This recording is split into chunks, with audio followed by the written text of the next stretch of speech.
Okay, well, I'm here today with Sharon Thompson, who is an author, and she's going to be doing her first official book with her publishing company, with the company she's with.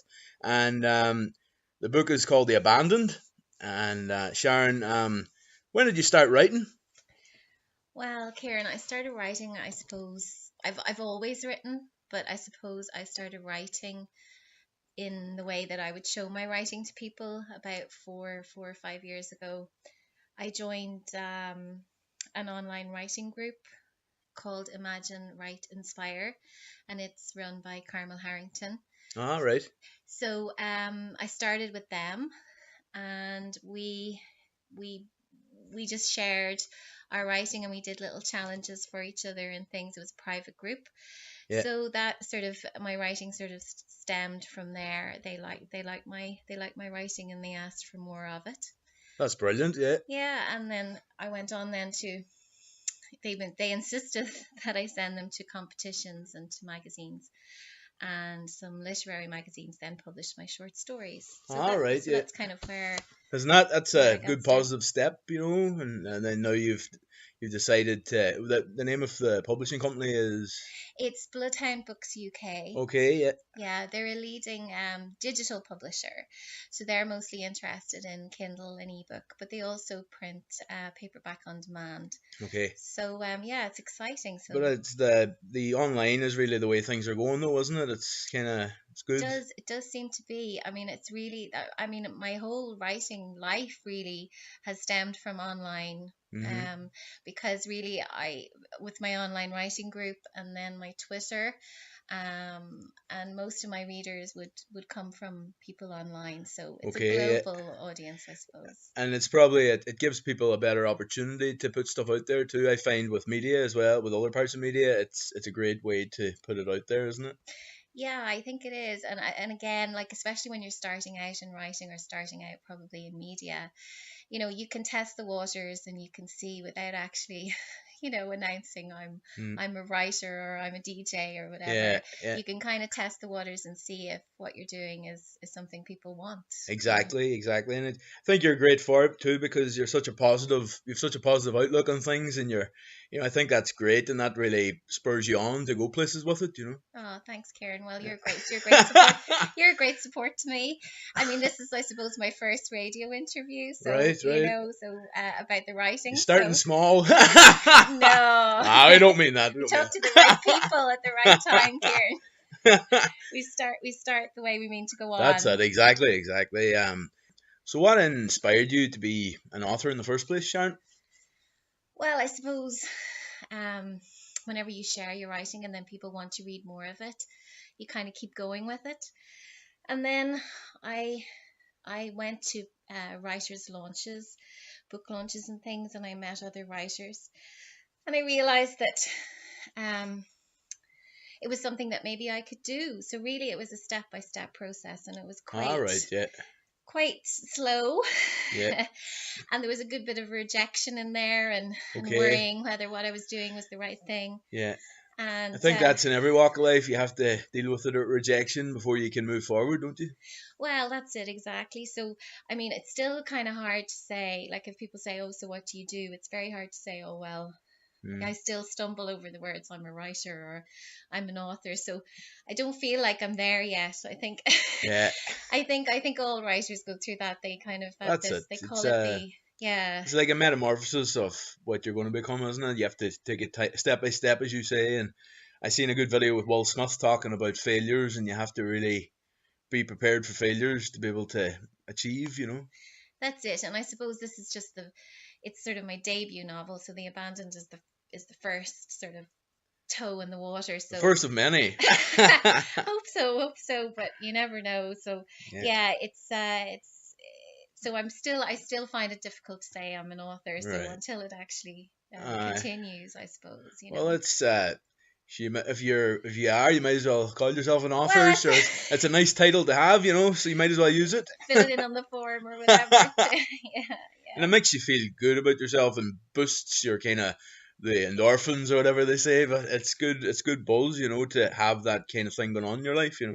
Yeah, and I suppose as well, like I have worked hard. I mean, I think every writer that gets published has worked hard to get where they are. So I suppose Yeah, it's sort of accepting. Yeah, I deserve to be here. I suppose, but it's absolutely. Yeah, difficult for people to admit that or yeah. to Well, I do. I find that with stuff too, but it's we only get one opportunity at life, so we may as well use it. exactly. Um, so who would be your major influences in the world of authors or writing and that kind of thing? Yeah, gosh, it's a big question because no more than yourself, I know that from listening to the show, like you have so many. You love your music and your films. So Yeah, I do. Yeah. so yeah, so when you're a writer, it's very hard to pin down kind of Mm, who would be your major ones. But mm-hmm. there's so many great crime authors now, mostly women crime writers that I would read. Um, so I suppose people like Liz Nugent, Louise Phillips, Mm-hmm. Sam Blake, Andrea Mara, all those. There's another great writer with my publisher called Sharon Dempsey. She's a Belfast-based writer. So All right. there's a whole plethora of people. I've Um, and I've a huge to be read pile mm. and everything. So Well, there's I'm quite a few sure I'm influences. sure you get a lot of influence from other writers, and like if you look at their work from the past or even historic writers, I'm sure that really helps your work, does it? Oh yeah, definitely. I suppose everyone, like most young people of my era, we started Mm-hmm. out by listening or by reading Enid Blyton, and so she would, Ah, because yeah, she wrote, great legend. Yeah. yeah, she wrote quite dark stuff even Mm, for children then, that's So I right. Yeah. suppose, and then again through school or whatever, William Golding, Lord of the Flies, I was totally obsessed with that. So that was I suppose, my dark, Yeah. Yeah. my dark influences, and then of course I get the Christie. Love all those kind of murder Mm, mystery things. So I suppose that's what led me into crime as such. I yeah. do like romance and to read different genres, Mm-hmm. but I suppose because I'm writing crime, I tend to I tend not to be as eclectic as I should be. I try to read lovely writers like Hazel Gaynor and Carmel Harrington and people like Mm-hmm. that as well. So again, you kind of stick, don't you? Yeah, You you kind of stick to it, kind of, yeah, don't you? And yeah, that kind of comes through in the end, really, doesn't it? yeah. What made you decide to go into the whole crime genre? Well, I suppose again, it's just what I like to read, All right. would have kind of influenced me probably more than I realized. As well, I suppose I'm interested in, you know, allowing my characters not to be just so nice. Okay. I think that there's a lot of more scope whenever your characters can Absolutely. be Yeah. quite um I'm not all it's not all sweetness and light in life. Yeah. So I like to explore the dark side. Well, that's that any true creative people will say that. As an actor myself, I like to do the odd, and my characters that I like doing are the bad guys. You know what I mean? Yeah, yeah. So I think that's a good thing for an actor to explore these parts of their persona or whatever. But um, And I think with women as well, like yeah, sometimes women aren't portrayed as being bad. yeah, I think and I'm not saying that my main character Peggy is bad as such, but bad things happen to her and she does hmm, bad things. yeah. So I suppose it's exploring women Mm. as well in a lead role where Uh, they've got dark sides to them. yeah. Well, now I got through a bit of the book. I read the prelude Hmm. and where it starts off in 1950s Dublin and that, and I read a couple of chapters here and there. I wasn't able to read much of it, obviously, but I don't want to spoil too much either for the listener. But you tell me a wee bit in depth about the book, and it's obviously a crime thriller, and I've read a bit about the character Peggy. Very interesting stuff. Oh, thanks, Karen. Yeah, I'm always worried about explaining it to people or describing it to people, but I suppose for your listeners, Peggy is the main lead character, and she's based. When we meet her, it's 1950s Dublin, Hmm. and really, I suppose it explores how she came to be where she is, and what's going to happen to her then as the book progresses. But she is a backstreet abortionist in Dublin, and she comes across unsavory characters, as you can imagine. The Yeah. criminal Dublin's criminal world was emerging then, so Right. she kind of comes in contact with that. So it's really about Peggy and the characters that surround her and what happens to her Yeah. before and after, you know. Well, I think I speak for myself anyway. That would the kind of what the book is looking like. The bits I read of anyway, it's very much the kind of genre that would attract me. You know, I like that Good. kind of stuff. You know, and I think a lot of listeners will probably be like that. Yeah, I've had some advance reviews. I sent out some advance copies to people and I asked them for their feedback. And a lot of them said, yeah, even people who wouldn't normally read the genre, Yeah. they kind of related to Peggy, or they saw her as believable, I suppose. Maybe Okay, not yeah. necessarily likable, but sort of a force to be reckoned with that they kind of got behind. Yeah. So I suppose even if you don't normally read crime, you might take on Peggy. Right. Okay. And because it's historical as well, it's historical crime, so it kind of covers people who might read historical fiction and also women's fiction. Although I've had some really good positive feedback that some people might have actually told their male partners or their male friends Yeah. that they might enjoy the book as well. So Okay. that's very positive. And I'm told that there's dark humor in it, which Aye. Well, is good. I detected some dark humor in it, and I thought that will probably go down well with a lot of people as well. So Oh, good.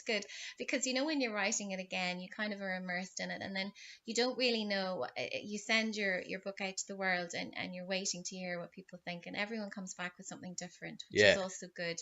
So I suppose that shows that what you're doing it right. That Mhm. not everyone thinks the same way about it, or comes back with the same feedback. That's true. Yeah. Yeah. Did you base any of the characters in the book in your daily life or your surrounding life, like you know? I should say yes, so that everyone goes scrambling for the book that knows me to see where they are. But not consciously, Kieran. I Right. don't Yeah. think. No. I mean, different conversations you have with people, or different things that you're exposed to, I suppose, in your daily life, probably sort of gets merged into the book in some way. But Okay. no, Yeah. I didn't specifically sit down and say, right, this person is this. Yeah. I know that whenever we talked a long time ago, we were chatting about making Mhm. a role or something for a bad guy in a film, and I suppose maybe one of the characters kind of morphed from our conversation, but right. it wasn't necessarily I based. should be honored then. Yeah, So you're in the book. No, yeah, it wouldn't. No, I don't. I hope Yeah. not. Yeah. And especially when you write crime, it's not I everyone suppose you have to who be wants conscious to. of that too. You can't name people. Obviously, you won't be able to use the same names or whatever. But I find, any time I would have ever been involved in film making or anything, I would always have found in college if I was making short films. It always helps you if you base it on some part of your life, doesn't it? Your Yeah. life experiences. I know. I don't know whether my life experiences are in Peggy really, but Right. people will understand when they read the book. But I think Yeah. that sometimes what happens is even like I picture an actor, or their sort of their features, or something like that, or so that I can write it. So you have to picture it in your head, I suppose. But as for taking real life people into it, I don't really do that yet because I suppose my characters are quite dark, so they probably take on the bad bits of everybody.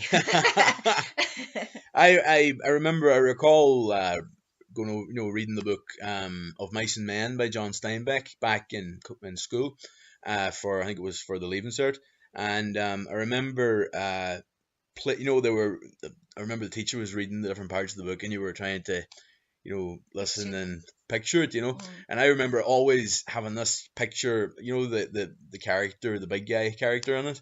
Always remember picturing him as the guy out of Analyze This, the movie with Robert De Niro, his big henchman. Yeah. And I ended up watching the movie then, and it was your man John Malkovich, and I thought, well, that's totally different from what I visualized.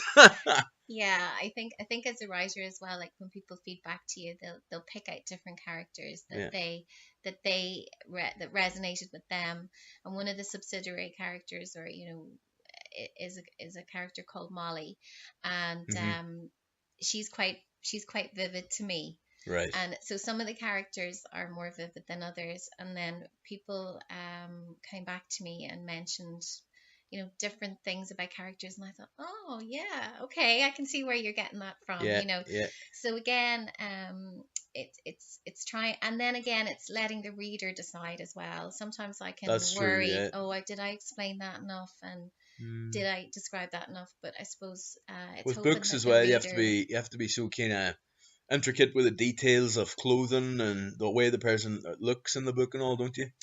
Yeah, I think the 1950s as well was hard for me because I would write away and then I think, oh, did they have those kind of Okay. Yeah. doorknobs or or something very and so you worry about that you're historically, I mean there's going to be things that slip through, but Yeah. that you're mostly, that you're not Yeah. talking about mobile I'm sure. phones. I'm sure when you're writing a book, the research has to be pretty in depth.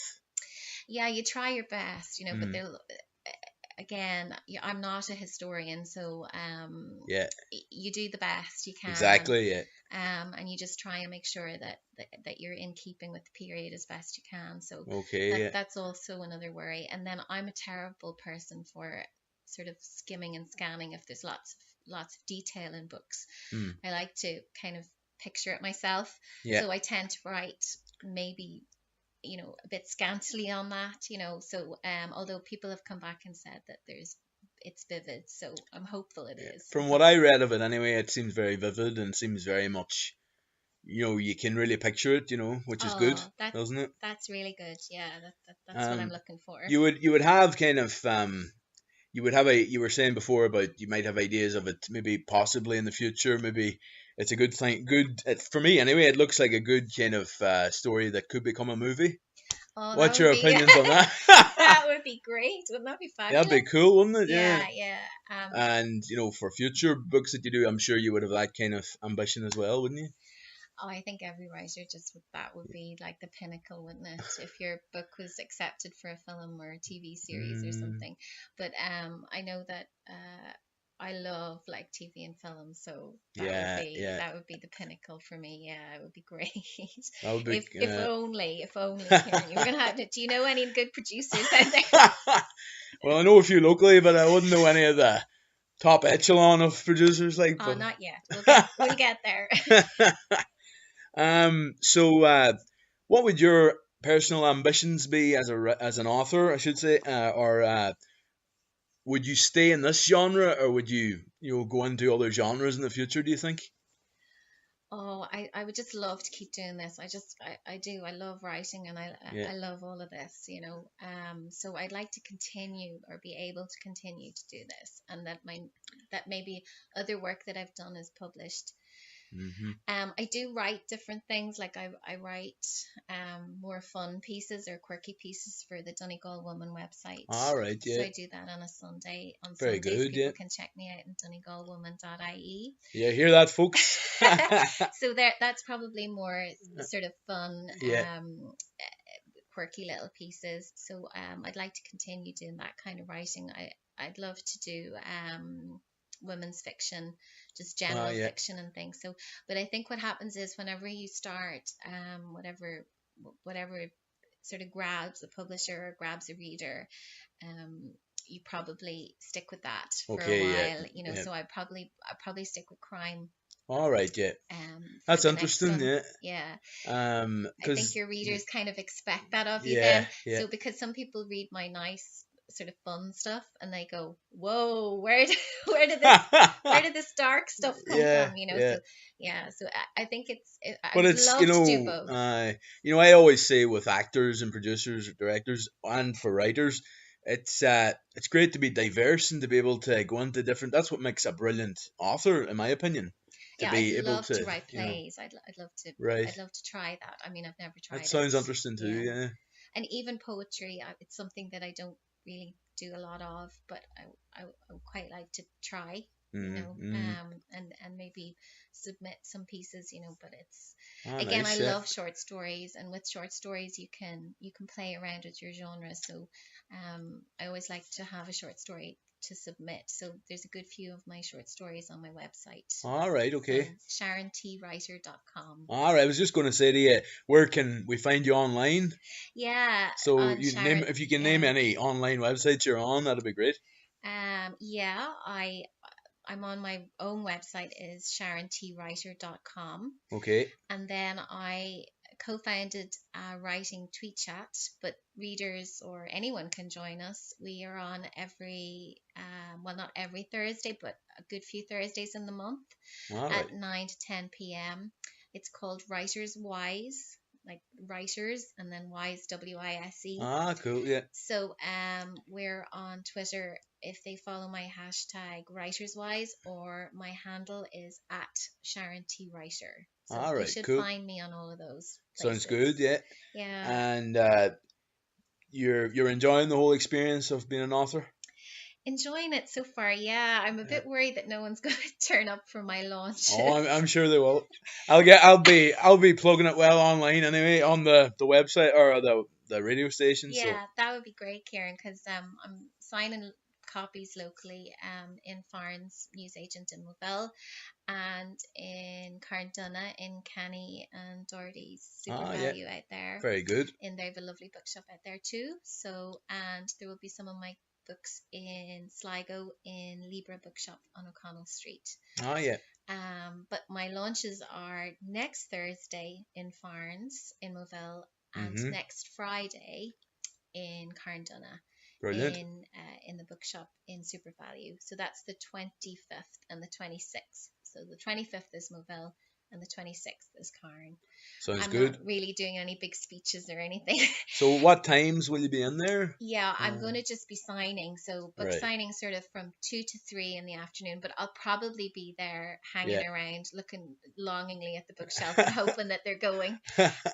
So I'll be in there from 2 to 3, and I'll be there from sort of 6:30 on. Right. And then Writers Wise, then I'm having an online launch on the night of the 25th. Oh yeah. From 9 to 10 on Twitter. Right. So cool. if people can't miss me on the 25th and the 26th of this month, January. So that's it's all online. They're great dates for locals anyway. Any locals out there listening in, you can go there. But any of your people in Canada that are listening, of course, the station Celtic Radio is based in Calgary, and anyone over there that wants to buy this book can get it on Amazon, can't they? They can get it on Amazon. There'll be details on my website, which would probably be the best way to get me for now, because this is my first book, so I mightn't just pop up as readily on Amazon. So SharonTWriter.com. But if they put into Amazon in the search engine, into Amazon itself, if they put in The Abandoned and Sharon Thompson, all right, I should come up. But there'll be details on my website anyway.